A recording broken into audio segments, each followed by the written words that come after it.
দুই নং ছবির বই। আল্লাহ তাআলার মহান ব্যক্তিবর্গ হযরত ইয়াকুব ও হযরত ইউসুফ। ভূমিকা: একমাত্র সত্য আল্লাহকে যারা চিনতেন, জানতেন, আসুন সেই মহান ব্যক্তিদের মধ্যে কয়েকজন সম্পর্কে আমরা কিছু শিক্ষা গ্রহণ করি। এই ব্যক্তিরা বহু বৎসর পূর্বে এই পৃথিবীতে ছিলেন। ক্যাসেট শুনবার সময়ে হলুদ রঙের বইয়ের ছবিগুলো দেখুন। যখন এক ধরনের সংকেত বা বাজনা শুনবেন, তখন পরবর্তী ছবি দেখবেন।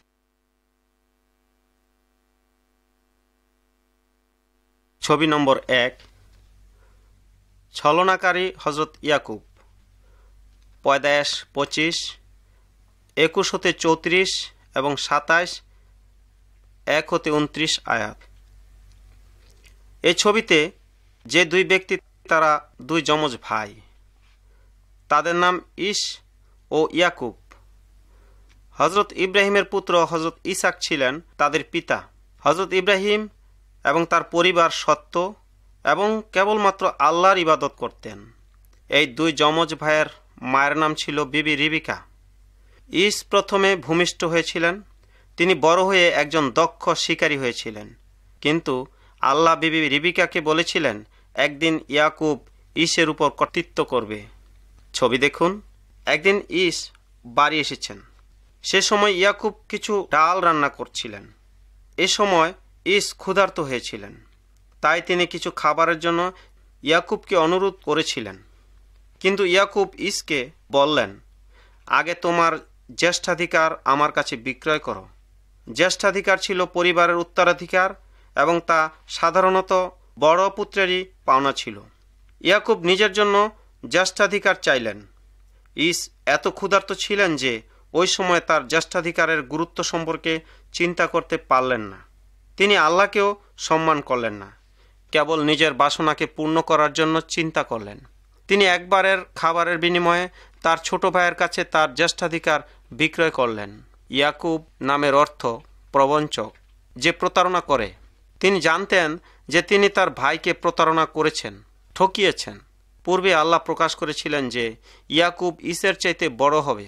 সে যাই হোক, আল্লাহ কখনই চান না যে কেউ কাউকে ঠকিয়ে বা প্রবঞ্চনা করে বড় হয়।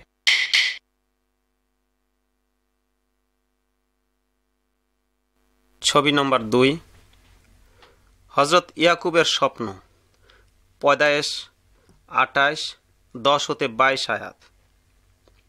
হযরত ইয়াকুব তার বৃদ্ধ পিতা হযরত ইসাককে ঠকিয়েছিলেন। তিনি তার কাছে চালাকি করেছিলেন যেন হযরত ইসাক তাকে জ্যেষ্ঠাধিকারের বরকত করতে প্রতিজ্ঞা করেন। এরপর ইস ইয়াকুবের উপর এত রাগ করলেন যে তাকে মেরে ফেলতে চাইলেন। রিবিকা ইয়াকুবকে দূর দেশে তার ভাইয়ের কাছে পালিয়ে যেতে বললেন। এই ছবিতে আমরা দেখতে পাচ্ছি ইয়াকুব তার যাত্রাপথে আছেন। রাত্রিতে এক নির্জন জায়গায় তিনি ঘুমালেন। তখন তিনি স্বপ্ন দেখলেন। তিনি দেখলেন বেহেশত থেকে পৃথিবী পর্যন্ত এক সিঁড়ি নেমে এসেছে। আল্লাহর ফেরেশতারা সেই সিঁড়ি দিয়ে উঠানামা করছে। আল্লাহ হযরত ইয়াকুবের সঙ্গে কথা বললেন ও বললেন, আমি মাবুদ আল্লাহ, তোমার পিতা ইব্রাহিম ও ইসাকের আল্লাহ। এই যে স্থানে শুয়ে আছো, এই দেশ আমি তোমাকে ও তোমার বংশধরদের দেব। তুমি যেখানে যেখানে যাবে আমি তোমার সহবর্তী থাকব। যখন ইয়াকুব জেগে উঠলেন, তিনি বুঝতে পারলেন যে তিনি সত্য ও জীবিত আল্লাহকে দেখেছেন। আল্লাহর পক্ষে বেহেশত থেকে এসে মানুষের সঙ্গে কথা বলা সম্ভব। তিনি জানতেন ইয়াকুব একজন প্রবঞ্চক, কিন্তু আল্লাহ মানুষকে তার মন্দ পথ থেকে ফেরাতে পারেন।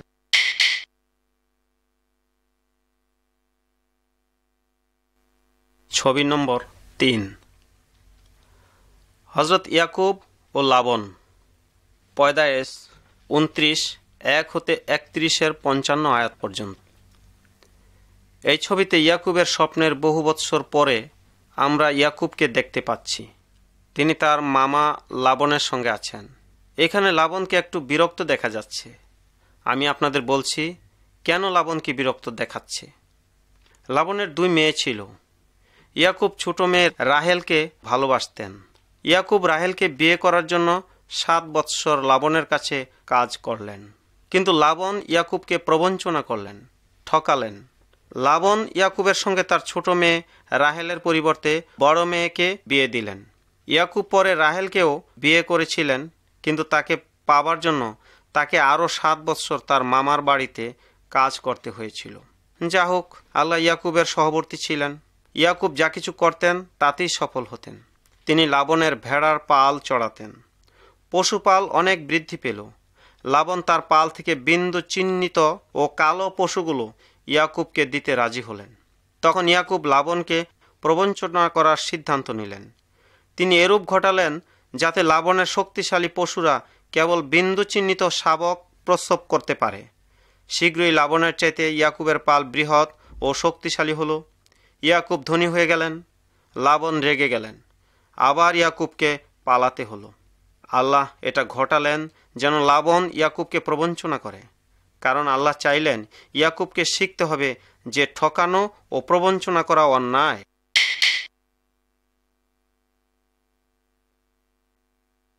ছবি নম্বর 4। হযরত ইয়াকুবের আল্লাহর সঙ্গে সাক্ষাৎ। পদায়েস 32, 1-32 আয়াত। ইয়াকুব তার পিতা হযরত ইসাকের দেশে ফিরে যেতে চাইলেন, কিন্তু তিনি তার ভাই ইসকে ভয় করলেন। ইয়াকুব ইসকে পরীক্ষা করার জন্য অনেক উপহার পাঠালেন। ইয়াকুব যখন শুনলেন ইস তার সঙ্গে সাক্ষাৎ করতে আসছেন, তখন তিনি অত্যন্ত ভীত হলেন। ইয়াকুব আল্লাহর প্রতিশ্রুতি ভুলে গিয়ে নিজের আত্মরক্ষার ব্যবস্থা করার পরিকল্পনা নিলেন। ইয়াকুব সমস্ত গোলাম, পশুপাল, তার স্ত্রী ও সন্তানদের ইসের সঙ্গে সাক্ষাৎ করতে পাঠালেন। ইয়াকুব একাকী পিছনে রইলেন। ছবিটা দেখুন কি ঘটল। সারা রাত্রি একজন লোক এসে ইয়াকুবের সঙ্গে যুদ্ধ করল। সূর্য উঠলে সে তার উরুতে আঘাত করল, ফলে উরু নড়ে গেল। সে আর যুদ্ধ করতে পারল না। লোকটি তাকে বললেন, তোমার নাম আর ইয়াকুব থাকবে না, কিন্তু তোমার নাম হবে ইসরায়েল, কারণ আল্লাহ ও মানুষের সঙ্গে যুদ্ধ করেছ ও বিজয়ী হয়েছ। ইসরায়েল অর্থ আল্লাহর রাজপুত্র। ইয়াকুব বুঝতে পারলেন এই লোকটি ছিলেন স্বয়ং আল্লাহ। আল্লাহ ইয়াকুবকে দুর্বল করলেন, আর যুদ্ধ করতে পারলেন না এবং পূর্বের মতো ঠকাতে বা প্রতারণা করতে পারলেন না। ইয়াকুব যেন রক্ষা পায়, সেজন্য তাকে আল্লাহকে বিশ্বাস করতে হলো। ইস ইয়াকুবের কাছে শান্তিতেই এলেন। আল্লাহ ইয়াকুবকে ও তার বংশধরদের যে দেশ দিতে প্রতিশ্রুতি দিয়েছিলেন, সে দেশে তিনি বসতি করতে সমর্থ হলেন। এই ইয়াকুবের বংশধর থেকে পৃথিবীর সমস্ত মানুষের জন্য শান্তি ও রহমত অর্থাৎ অনুগ্রহ নিয়ে এসেছিলেন মসীহ। তার নাম খোদাবন্ধ ঈসা মসীহ।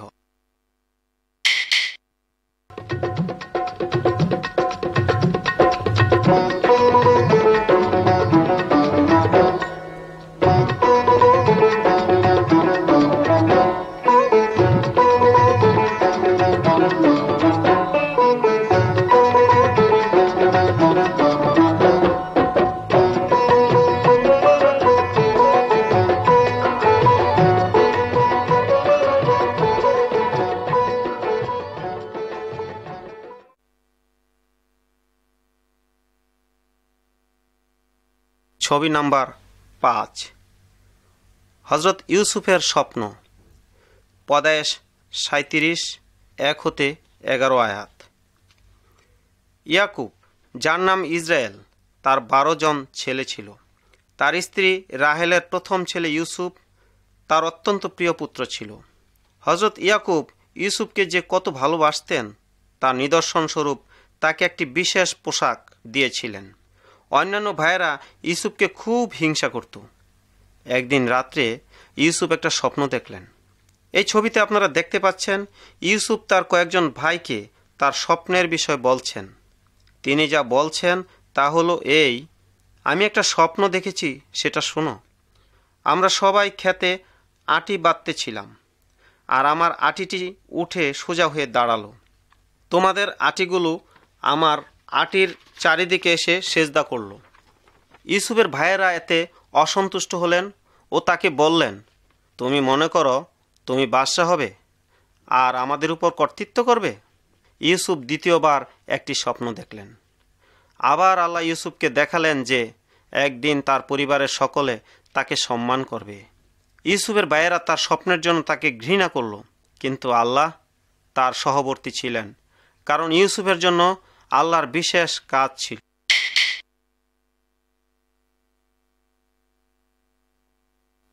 ছবি নম্বর 6। হজরত ইউসুফকে বিক্রি করা হলো। পয়দায়েশ 37, 12-36 আয়াত। ইউসুফের ভাইয়েরা তাদের আব্বার পশুপাল চড়াতো।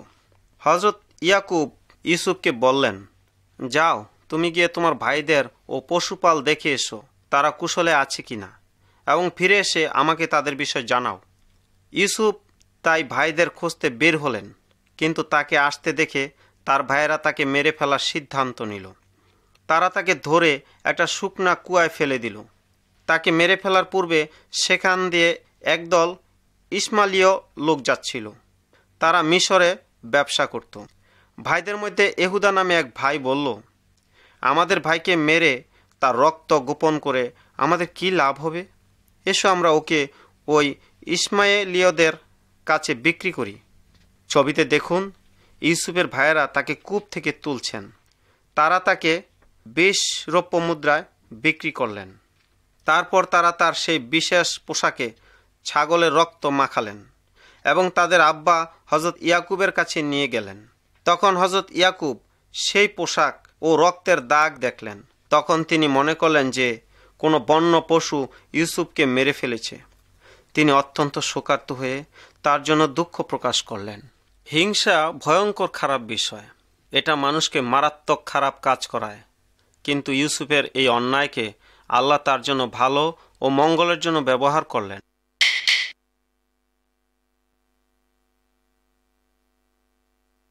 ছবি নম্বর 7। হজরত ইউসুফের মিশরে গোলামি। পয়দায়েশ 39-1-20 আয়াত। ইসমাইলীয় লোকেরা ইউসুফকে মিশরে নিয়ে গেল। সেখানে তারা তাকে আজিজ নামে এক বিশেষ লোকের কাছে গোলাম রূপে বিক্রি করল। আল্লাহ ইউসুফের সহবর্তী ছিলেন, তাই তিনি যা কিছু করতেন সব কিছুই তিনি সফল হতেন।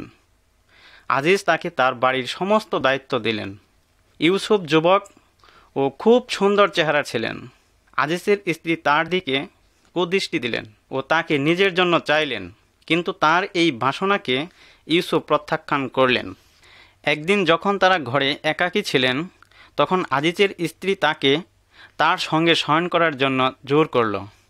ইউসুফ দৌড়ে পালিয়ে গেলেন, কিন্তু আজিজের স্ত্রী তার কাপড় ধরে রেখেছিল। ইউসুফের এই পোশাক তার স্বামীকে দেখিয়ে বলল, সে আমাকে ধর্ষণ করতে চেষ্টা করেছিল। ইউসুফকে গ্রেপ্তার করা হলো ও বন্দি করা হলো। ইউসুফ আজিজের স্ত্রীর প্রলোভনে পড়ে পাপ করতে অসম্মত হয়েছিলেন, কিন্তু যে পাপ তিনি করতে চাইলেন না তার জন্য তিনি শাস্তি পেলেন। আল্লাহ অনেক সময় অন্যদের আমাদের প্রতি অন্যায় করতে দেন, কিন্তু স্মরণ রাখবেন, যারা আল্লাহর বাধ্য তিনি কখনো তাদের পরিত্যাগ করেন না। যারা অন্যায় করে, খারাপ কাজ করে, তিনি তাদের বিচার করবেন ও শাস্তি দেবেন।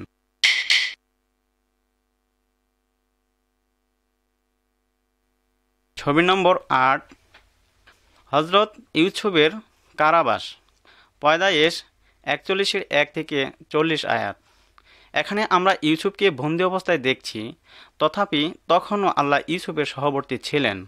জেলখানার রক্ষক ইউসুফকে অন্যান্য কয়েদিদের উপর সমস্ত দায়িত্ব দেন।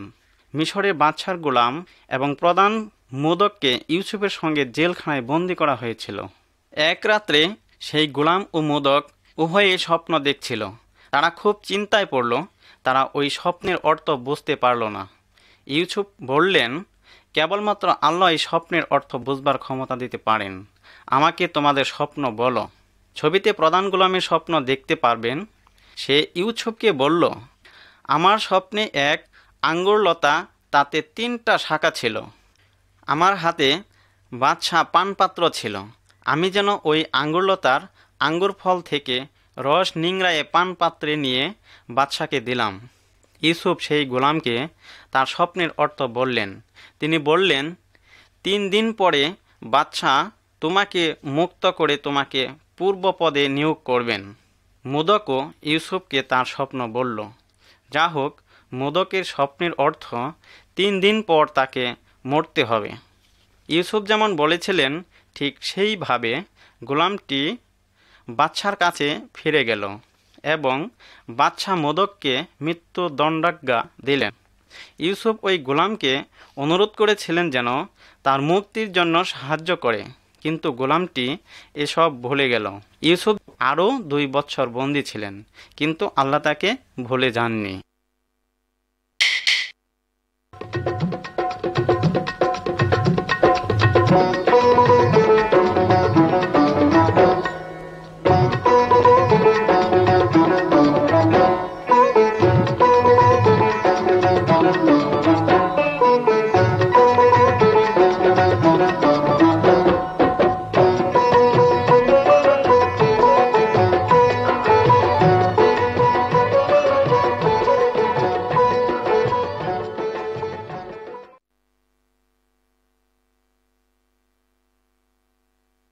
ছবি নম্বর 9, আল্লাহর স্বপ্ন। পয়দায়েশ 41-এর 1 থেকে 40 আয়াত। এই ছবিতে যে ব্যক্তি রয়েছেন তিনি মিশরের বাদশা। তিনি ঘুমাচ্ছেন এবং স্বপ্ন দেখছেন। তার স্বপ্নে তিনি দেখলেন নদী থেকে 7টা মোটা গাভী উঠে এলো। তারা ঘাস খেতে আরম্ভ করলো। তারপর তিনি দেখলেন আরও 7টা খুব রোগা গাভী ওই নদী থেকে উঠে এলো। ওই রোগা গাভীগুলি মোটা গাভীদের খেয়ে ফেলল। পরে বাদশা আবার স্বপ্ন দেখলেন। তিনি দেখলেন 7টা খুব শুকনো গমের শীষ উঠে মোটা ভালো 7টা গমের শীষকে খেয়ে নিল। বাদশা তার সমস্ত জ্ঞানী লোকদের তার স্বপ্নের অর্থ জিজ্ঞাসা করলেন, কিন্তু কেহই সেই স্বপ্নের অর্থ বলতে পারল না। সেই সময় রাজার সেই প্রধান গোলামের জেলখানায় ইউসুফের কথা মনে পড়ল। সে রাজাকে ইউসুফ, যিনি স্বপ্নের অর্থ বলতে পারতেন, তার কথা বলল। বাদশা ইউসুফকে জেলখানা থেকে আনালেন এবং ইউসুফকে তার স্বপ্নের কথা বললেন। ইউসুফ বাদশাকে বললেন, আল্লাহ যা করতে যাচ্ছেন সেটাই তিনি আপনাকে বলেছেন। 7 বছর পর্যন্ত মিশরে প্রচুর শস্য হবে ও শস্য বাহুল্য হবে এবং পরের 7 বছরের দুর্ভিক্ষ হবে।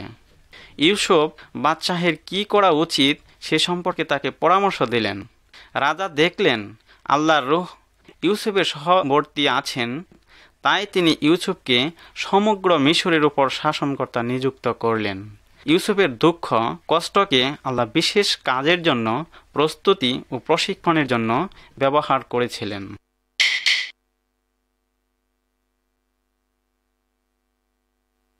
ছবি নম্বর 10, হযরত ইউসুফের মিশর দেশ শাসন। পয়দায়েশ 41-এর 37 থেকে 42-এর 28 পর্যন্ত। হযরত ইউসুফ সমগ্র মিশরের উপর একজন মহান ও জ্ঞানী শাসনকর্তা হলেন। শস্য বাহুল্যের 7 বছর তিনি প্রচুর বাড়তি শস্য সংগ্রহ করে জমা করলেন। যখন দুর্ভিক্ষ আরম্ভ হলো তখন লোকেরা শস্য কিনবার জন্য ইউসুফের কাছে আসত। হযরত ইয়াকুবের বড় 10 ছেলেও শস্য কিনতে এসেছিল, কারণ কনান দেশেও দুর্ভিক্ষ হয়েছিল। তারা ইউসুফের কাছে এসে সেজদা করেছিল। তারা জানতো না যে তিনি ছিলেন তাদের ভাই। ছবিতে তাদের দেখুন। ইউসুফ তাদের না চেনার ভান করেছিলেন। তিনি দেশের গুপ্তচরের অভিযোগে তাদের বন্দী করেছিলেন। ভাইরা মুক্তির জন্য তাকে অনুনয় বিনয় করল। তাই ইউসুফ তাদের বললেন, তোমরা যে সৎ লোক তা প্রমাণের জন্য একজন জেলখানায় থাকো এবং অন্যরা তোমাদের দুর্ভিক্ষ পীড়িত পরিবারের জন্য শস্য নিয়ে যাও এবং অবশ্যই তোমাদের ছোট ভাইকে আমার নিকটে আনবে। তাই ইউসুফ যতদিন তার মা রাহেলের অন্য একমাত্র ছেলে বিনিয়ামিনকে নিয়ে ফিরে না এলো ততদিন পর্যন্ত তার ভাই শিমিয়নকে জেলখানায় বন্দি করে রাখলেন। ইউসুফের স্বপ্নের কথা মনে পড়ে কি? যখন ভাইরা তাকে সেজদা করল, আল্লাহ সে স্বপ্ন সফল করলেন। আমাদের জীবনে যা কিছু ঘটবে আল্লাহ তা সবই জানেন।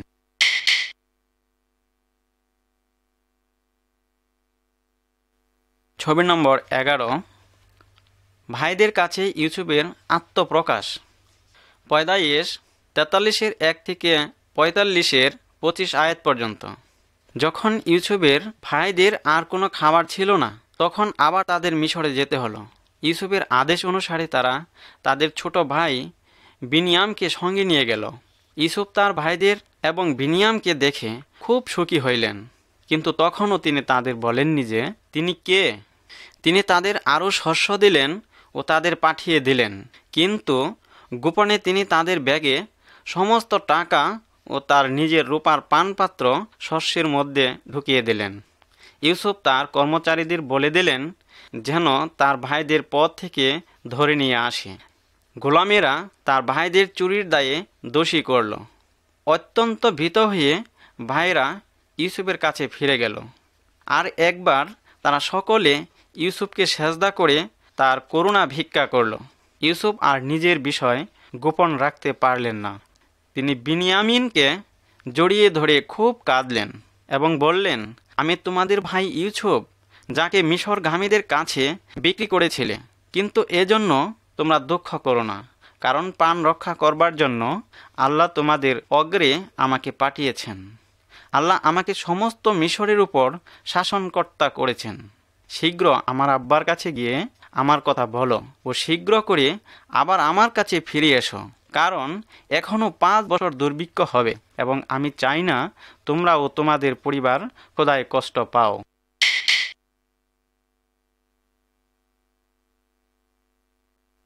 ছবি নম্বর 12। মিশরে আবার হজরত ইয়াকুব ও হজরত ইউসুফের সাক্ষাৎ।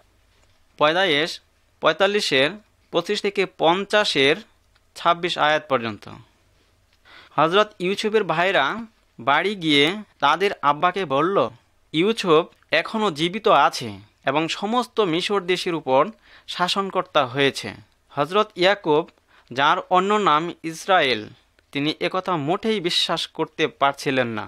শীঘ্র ইয়াকুব ও তার পরিবারের সবাই এবং তাদের যা কিছু ছিল সব নিয়ে তারা মিশরে বাস করার জন্য গেল।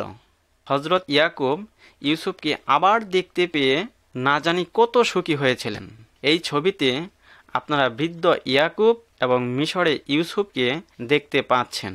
হজরত ইয়াকুব ইউসুফের 2 ছেলে মানসা ও আফরাহিমকে দোয়া করলেন ও বললেন আল্লাহ তাকে মহান ও অগ্রগণ্য করেছেন।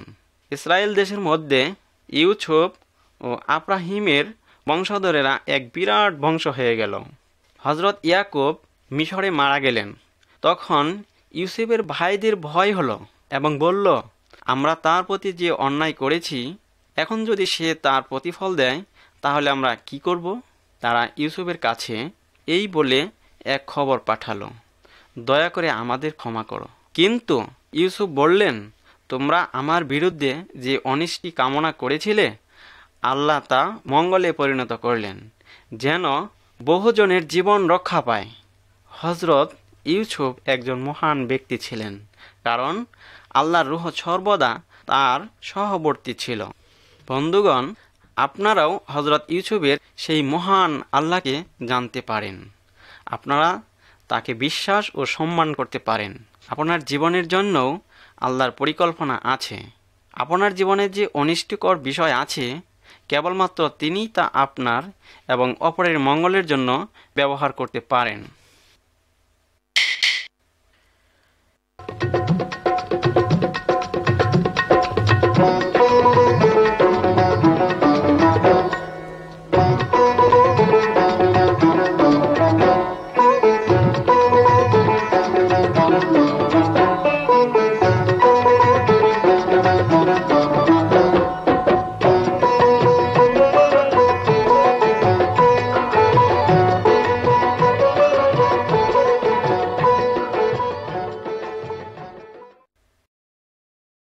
ছবি নম্বর 13।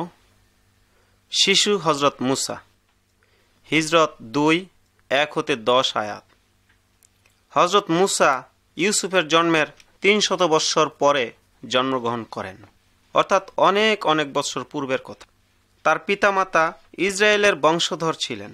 ইউসুফের মৃত্যুর পরে ইসরায়েলীয়রা মিশরে থেকে গেল।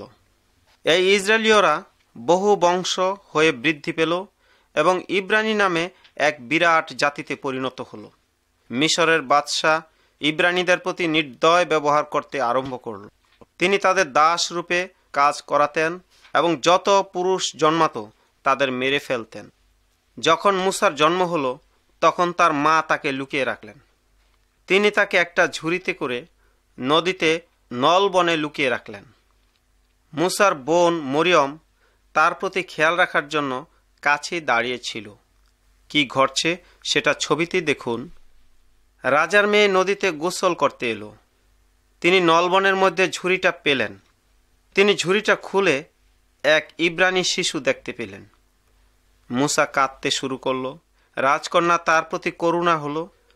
মরিয়ম বলল, আপনার জন্য এই শিশুকে পালন করতে আমি কি একজন ইব্রানি স্ত্রীলোক নিয়ে আসব?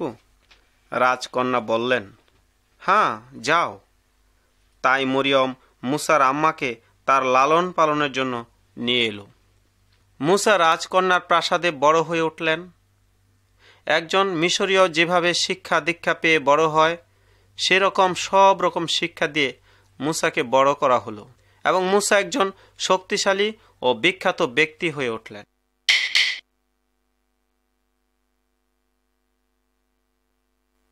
ছবি নম্বর 14। হজরত মুসা এবং জ্বলন্ত ঝোপ। হিজরত 2:11-4 আয়াত পর্যন্ত। একদিন হজরত মুসা কিভাবে মিশরীয়রা ইব্রানিদের নির্দয়ভাবে কাজ করায় তা দেখছিলেন। তিনি দেখেছিলেন একজন মিশরীয় কিভাবে একজন ইব্রানিকে মারছিল। মুসা তার নিজের জাতিকে সাহায্য করতে চেয়েছিলেন, তাই তিনি সেই মিশরীয়কে হত্যা করেছিলেন। তিনি মনে করেছিলেন কেউ তাকে দেখেনি, কিন্তু একথা বাদশাহের কানে গেল। তাই মুসাকে বাদশার কাছ থেকে পালিয়ে যেতে হলো। তিনি এক নির্জন স্থানে গেলেন। 40 বছর পর্যন্ত সিনাই পাহাড়ের কাছাকাছি ছিলেন। সেখানে আল্লাহ ভবিষ্যৎ কাজের জন্য তাকে শিক্ষা দিয়ে প্রস্তুত করলেন। হজরত মুসা সোয়াইব নামে এক ব্যক্তির ভেড়ার পাল চড়াতেন। মিশরে সব সময় ইব্রানিরা খুব কষ্টের মধ্যে ছিলেন, তাই তারা আল্লাহর কাছে ক্রন্দন করেছিলেন আর আল্লাহ তা শুনেছিলেন। একদিন মুসা এক অদ্ভুত জিনিস দেখলেন। দেখুন, তিনি দেখলেন একটা ঝোপ আগুনে জ্বলছে, কিন্তু পুড়ে যাচ্ছে না। তখন সেই আগুন থেকে আল্লাহ মুসার সঙ্গে কথা বললেন। আল্লাহ বললেন, মুসা, তোমার পায়ের জুতা খুলে ফেলাও, এই আগুনের কাছে এসো না। যে স্থানে তুমি দাঁড়িয়ে আছো এই পবিত্র স্থান। আমি তোমার পিতার আল্লাহ, ইব্রাহিম, ইসাক, ইয়াকুবের আল্লাহ। আমি মিশরস্থ আমার সন্তানদের কষ্ট দেখেছি এবং আমি তোমাকে মিশর রাজ ফেরাউনের নিকট পাঠাচ্ছি, যেন তুমি আমার লোকদের ওই দেশ থেকে বের করে আনতে পারো। হজরত মুসা মিশর বাদশাহের কাছে ফিরে যেতে খুবই ভীত ছিলেন। তিনি আরও ভীত ছিলেন যে ইব্রানীয়রা তাকে নেতা হিসাবে গ্রহণ করতে চাইবে না। তাই আল্লাহ মুসাকে বললেন, আমি যে আছি সেই আছি, তিনি আমাকে তোমাদের কাছে পাঠিয়েছেন। ইসরায়েলীয়দের আরও বলো, তোমাদের পিতৃপুরুষদের আল্লাহ আমাকে তোমাদের কাছে পাঠিয়েছেন।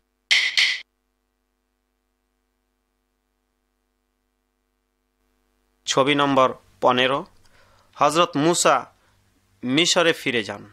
হিজরত 3:11-10 আয়াত পর্যন্ত। হজরত মুসা আল্লাহর বাধ্য হয়ে মিশরে ফিরে গেলেন।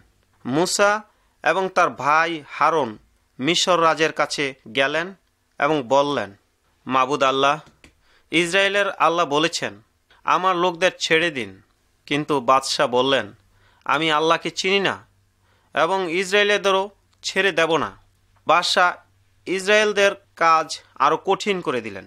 তখন আল্লাহ মুসাকে বললেন, হারুনকে বলো যেন তার লাঠি নিয়ে বাদশার কাছে যায় এবং তার সামনে নিচে ছুঁড়ে মারে, তাতে সেটা একটা সাপ হয়ে যাবে। এই ছবিতে সাপটি হচ্ছে হারুনের লাঠি। বাদশাহ তার মন্ত্রবেত্তা ও গুণী লোকদের ডাকলেন। তারাও তাদের লাঠি সাপে পরিণত করল, কিন্তু হারুনের লাঠি গুণীদের লাঠিগুলোকে গিলে ফেলল। মিশরের দেবতাদের চাইতে হজরত মুসা ও হারুনের আল্লাহ অনেক শক্তিশালী ও মহান। আজকের দিনে যে কোনো দেবতাই হোক, সে সব দেবতার চাইতে ইসরায়েলের আল্লাহ অনেক বেশি মহান ও শক্তিশালী। তিনি সমস্ত পানিকে রক্তে পরিণত করলেন। মিশরীয়রা পানি পান করতে পারল না এবং নদীর মাছও মরে গেল। আল্লাহ মিশরের উপর ব্যাঙের মহামারী, পিশুদংশক, পঙ্গপাল, শিলাবৃষ্টি প্রভৃতির মহামারী আনলেন। রোগে পশু পাখি মরে গেল। মিশরীয় লোকেরা অসুস্থ হয়ে পড়ল। আবার 3 দিন বেশ অন্ধকারে ঢেকে গেল। কিন্তু বাদশার হৃদয় কঠিন ছিল, তিনি একগুঁয়ে ছিলেন। তিনি ইব্রানীদের ছেড়ে দিলেন না।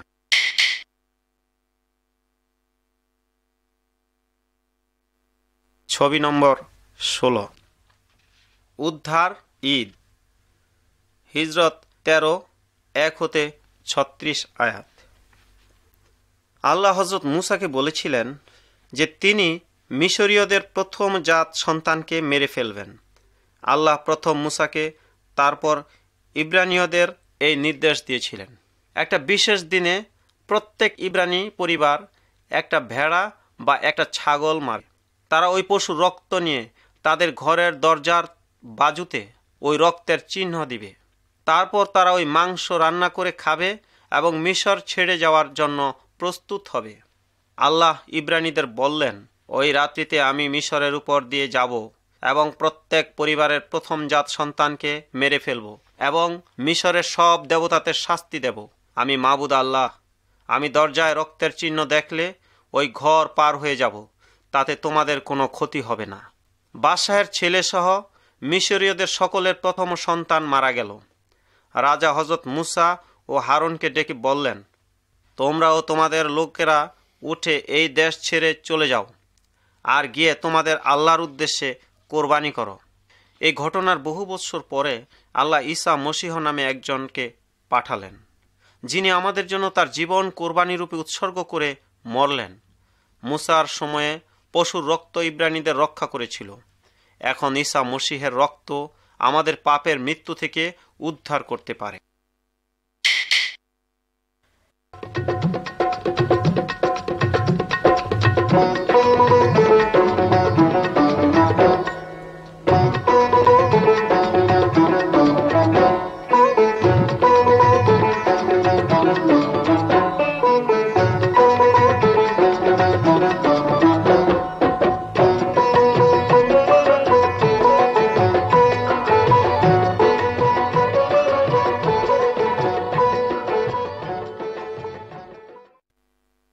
ছবি নম্বর 17, হযরত মূসা ইসরায়েলদের রক্ষা করেন।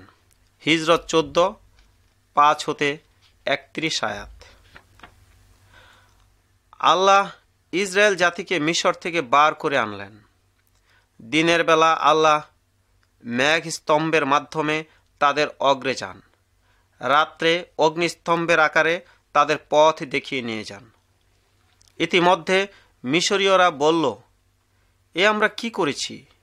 আমরা তাদের ছেড়ে দিলাম। আমরা তো আমাদের দাস হিসাবে তাদের হারালাম। তাই মিশরীয়গণ ও মিশরের রাজা তাদের সৈন্য নিয়ে ইসরায়েলদের পিছু ধাওয়া করল। যখন ইসরায়েল জাতি লোহিত সাগরের কাছে এলো, তখন তারা তাদের নাগাল পেল। ইসরায়েলরা ভীষণ ত্রাসযুক্ত হলো। তাদের সামনে সমুদ্র ও পিছনে মিশর বাদশাহের সৈন্য। তাদের পালাবার উপায় নেই। হযরত মূসা তাদের বললেন, ভয় করো না, তোমরা দেখতে পাবে আল্লাহ তোমাদের রক্ষার জন্য কি করেন। ছবি দেখুন। অগ্নি ও মেঘ স্তম্ভ সরে গেল এবং ইব্রানী ও মিশরীয়দের মাঝে গিয়ে দাঁড়ালো। আল্লাহ মূসাকে তার লাঠি সমুদ্রে ধরতে বললেন। তারপর আল্লাহ সমুদ্রের মধ্য দিয়ে ইসরায়েলীয়দের জন্য শুকনা পথ খুলে দিলেন। পথের দুই পাশে পানি দাঁড়িয়ে গেল।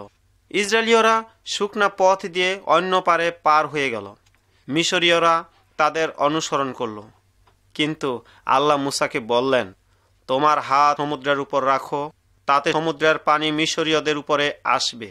মিশরীয়দের সমস্ত সৈন্য সমুদ্রে ডুবে মরে গেল। ইসরায়েলীয়রা আল্লাহর শক্তি দেখতে পেল এবং তাদের নেতা মূসাকে বিশ্বাস করল।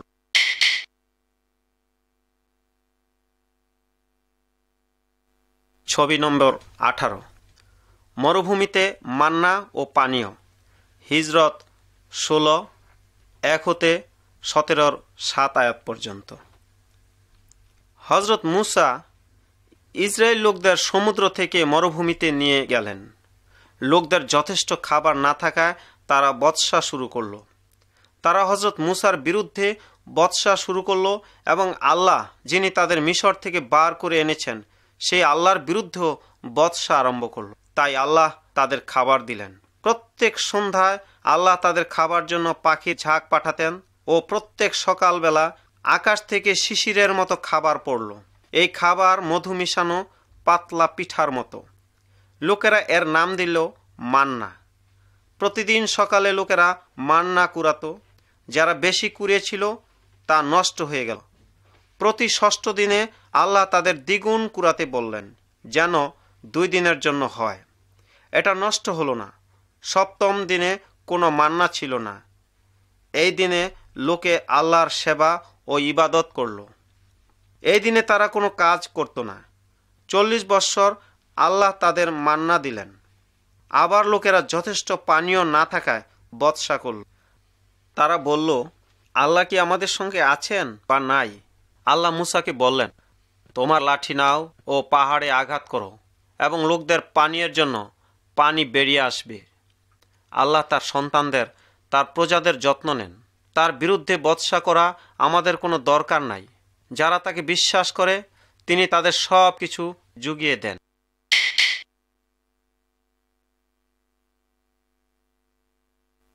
ছবি নম্বর 19, আল্লাহর শরীয়ত। হিজরত 19:1-20 আয়াত পর্যন্ত। ইসরায়েল জাতি মিশর ছেড়ে আসার 3 মাস পরে তারা সিনাই পর্বতে এলো। সেখানে আল্লাহ মুসার সঙ্গে কথা বললেন এবং বললেন, যদি তোমরা আমার বাধ্য থাকো ও আমার কথা শোনো তবে তোমরা আমার প্রজা হবে এবং তোমরা আমার সেবা করবে। তারপর লোকেরা যেন তাকে দেখতে পায়, এই জন্য আল্লাহ সিনাই পর্বতে নেমে এলেন। সেখানে ঘন মেঘ হলো, বিদ্যুৎ চমকালো, ভীষণ বাজ পড়ল এবং তুরিধ্বনি হলো। লোকেরা খুব ভয় পেল এবং পাহাড়ের কাছে যেতে সাহস করল না। হযরত মুসা পাহাড়ের উপর গেলেন এবং আল্লাহ তার সঙ্গে কথা বললেন। তিনি বললেন, আমি তোমার মাবুদ আল্লাহ। আমার সাক্ষাতে তোমার অন্য কোনো দেবতা না থাকুক। কোনো প্রতিমার সম্মুখে প্রণিপাত করো না বা তার পূজা করো না। আমার নাম অনর্থক কারণে মুখে আনিও না। সপ্তম দিনটি স্মরণ রেখো এবং তা পবিত্রভাবে পালন করো। আমার ইবাদত করো। তোমার বাবা মাকে সম্মান করো। নরহত্যা করো না, ব্যভিচার করো না, চুরি করো না, কাউকে মিথ্যাভাবে দোষী করো না, অন্যের জিনিসে লোভ করো না ও তাদের জিনিস নিয়ে নেওয়ার চেষ্টা করো না। এইগুলো হচ্ছে আল্লাহর শরীয়ত। আল্লাহ এগুলো পাথরের ফলকের উপর লিখেছিলেন এবং মুসা পাহাড় থেকে এগুলো নিয়ে লোকদের কাছে নেমে এলেন। যারা এই নিয়মগুলো রক্ষা করল তারা আল্লাহকে সুখী করতে পারল, কিন্তু যারা এই নিয়মগুলো পালন করল না তারা আল্লাহর শাস্তি মৃত্যুর যোগ্য হলো।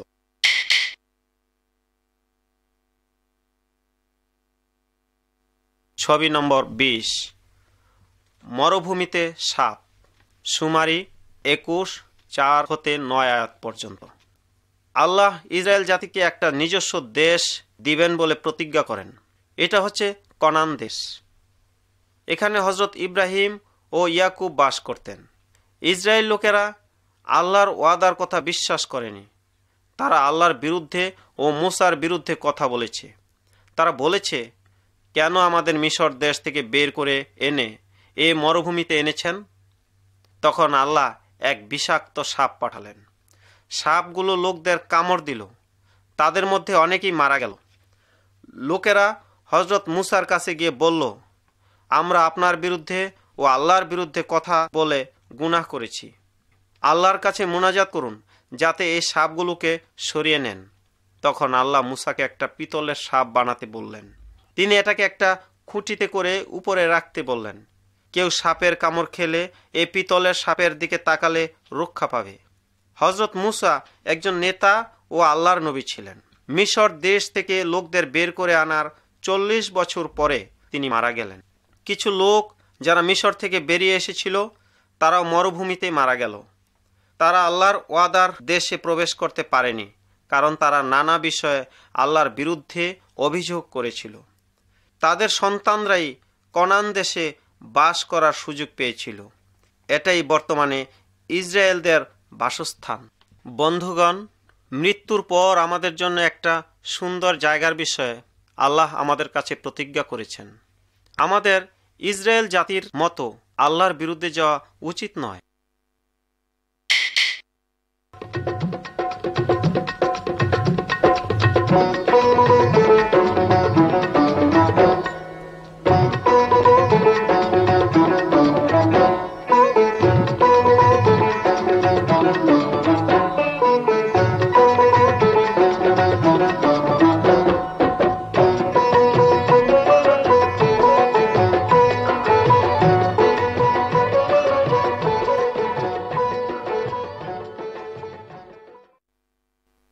ছবি নম্বর 21, হজরত মুসার মতো নবী। ইউহান্না 6:1-58 আয়াত। হজরত মুসা মারা যাওয়ার পূর্বে আল্লাহ মুসাকে বলেছিলেন, ইসরায়েল জাতি থেকে আমি তোমার মতো একজন নবী পাঠাবো, যিনি আমি যা আদেশ করব সেসব সমস্ত লোকদের জানাবে, লোকদের কাছে বলবে।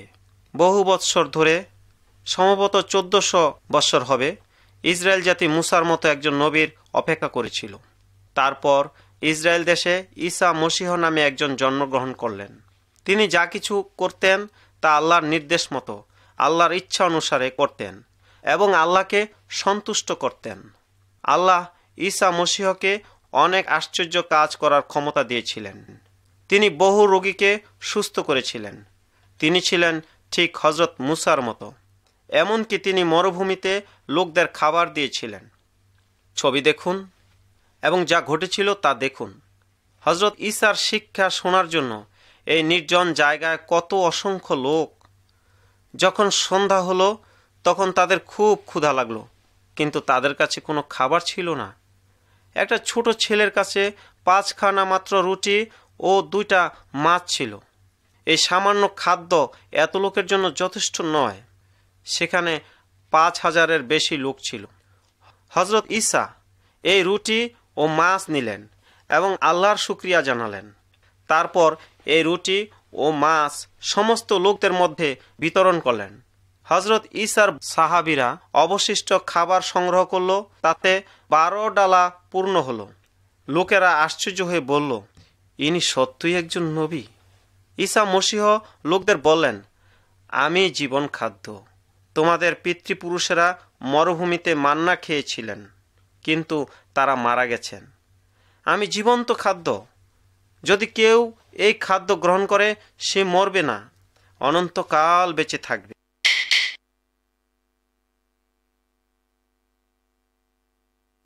ছবি নম্বর 22, ঈসা মসীহই হজরত মুসার সঙ্গে কথা বলেন। লুক 28-36 আয়াত। একদিন হজরত ঈসা তার 3 জন সাহাবী নিয়ে এক উঁচু পাহাড়ে গেলেন। তারা সেখানে আল্লাহর কাছে মুনাজাত করার জন্য গিয়েছিলেন, কিন্তু সাহাবীরা ঘুমিয়ে পড়ল। যখন হজরত ঈসা মুনাজাত করছিলেন তখন তার মুখের সুরত বদলে গেল। তার সাদা কাপড় আরো উজ্জ্বল হয়ে গেল। তার সঙ্গে আরো 2 জন লোক দেখা গেল। একজন ছিলেন হজরত মুসা, অন্যজন ছিলেন হজরত ইলিয়াস নামে এক নবী। তারা ঈসা মসীহ জন্মাবার শত শত বৎসর পূর্বে এই পৃথিবীতে ছিলেন। হজরত ঈসার সাহাবীরা এই সময় তাদের ঈসা মসীহের সঙ্গে কথা বলতে দেখলেন। ঈসা মসীহ জানতেন তিনি শীঘ্রই মরতে যাচ্ছেন। তিনি হজরত মুসা ও ইলিয়াসের সঙ্গে তার মৃত্যুর সম্পর্কে কথা বলেছিলেন। 3 সাহাবী ঘুম থেকে জেগে উঠলেন এবং হজরত মুসা ও ইলিয়াসের সঙ্গে ঈসা মসীহকে দেখতে পেলেন। তারা সবাই খুব ভয় পেয়েছিল। একটা মেঘ এসে তাদের সবাইকে ঢেকে দিল। মেঘের মধ্য থেকে একটা স্বর কথা বলল, ইনি আমার পুত্র, আমার মনোনীত, ইহার কথা শোনো। স্বর থেমে গেল এবং হজরত মুসা ও ইলিয়াস অদৃশ্য হয়ে গেলেন। হজরত মুসা ইসরায়েল দেশে ঢুকবার আগেই মারা যান। তিনি বেহেশতে আল্লাহর সঙ্গে থাকবার জন্য চলে গেলেন। আমাদের আল্লাহর কাছে যাওয়ার পথ দেখাবার জন্য হজরত ঈসাকেও মরতে হয়েছিল। এই হচ্ছে সেই মহান প্রতিশ্রুতি যা আল্লাহ আমাদের দিয়েছেন। যারা ঈসা মসীহের অনুসরণ করে তাদের সকলের জন্য মৃত্যুর পরে রয়েছে এই আশ্চর্য জীবন।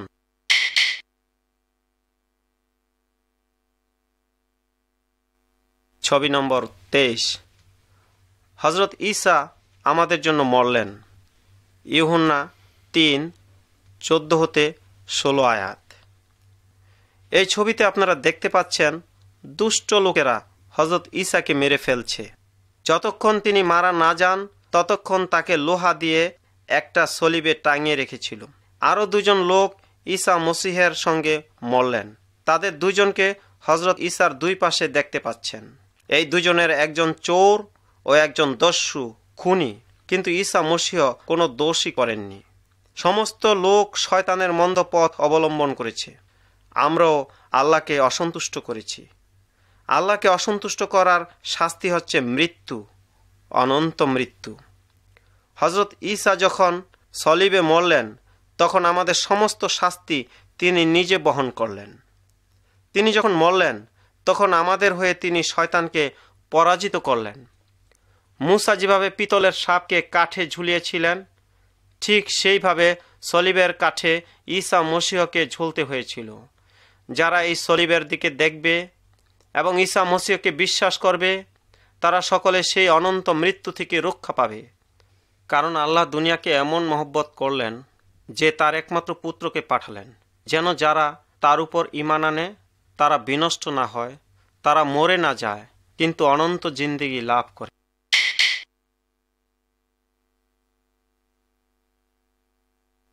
ছবি নম্বর 24। ঈসা মসিহ আজও জীবিত। ইউহান্না 1:6-11 আয়াত। ঈসা মসিহকে একটা কবরে দাফন করা হলো। তার মৃত্যুর 3 দিন পরে তিনি আবার জীবিত হলেন। অনেক লোক তাকে দেখেছে। ছবিতে আপনিও তাকে দেখতে পাচ্ছেন। দুনিয়াতে 40 দিন থাকার পর ছবিতে আপনি যেমন দেখছেন ঠিক তেমনিভাবে ঈসা মসিহ বেহেশতে চলে গেলেন। তার সাহাবীরা আশ্চর্য হয়ে এই ঘটনা দেখছিলেন। ঈসা মসিহ আজও বেহেশতে আছেন। হজরত মুসাও বেহেশতে আছেন। হজরত মুসা ছিলেন একজন মহান নেতা ও আল্লাহর নবী, কিন্তু ঈসা মসিহ ছিলেন আল্লাহর পুত্র, যিনি নিজে আল্লাহ এবং আল্লাহকে আমাদের কাছে জাহির করলেন। ঈসা মসিহ হচ্ছেন সেই ব্যক্তি যিনি আল্লাহ ও মানুষের মধ্যে মিলন ঘটান। মুসা যখন লোহিত সাগরের মধ্য দিয়ে ইসরায়েল জাতিকে পার করে নিয়ে গেলেন তখন তাদের রক্ষা করেছিলেন, উদ্ধার করেছিলেন। কিন্তু ঈসা মসিহ এসেছিলেন যারা তার অনুসরণ করে তাদের সকলকে রক্ষা করতে, নাজাত দিতে। আমাদের দেহের মৃত্যু হবে, কিন্তু আমরা প্রত্যেকেই জীবিত থাকব। হয় আমরা শয়তানের সঙ্গে দোজখে অথবা আল্লাহর সঙ্গে বেহেশতে বেঁচে থাকব। একদিন ঈসা মসিহ দুনিয়ায় ফিরে আসবেন। তিনি যেভাবে বেহেশতে গেলেন ঠিক সেইভাবে আসবেন। যারা তার উপর ঈমান রাখে তিনি তাদের সকলকে বেহেশতে আল্লাহর সঙ্গে থাকবার জন্য নিয়ে যাবেন। বন্ধুগণ, হজরত মুসা এবং ঈসা মসিহার এই সত্য কাহিনী সম্বন্ধে গভীরভাবে চিন্তা করুন। খোদাবন্ত ঈসাতে ঈমান রাখুন, তাহলে রক্ষা পাবেন, আপনিও নাজাত পাবেন।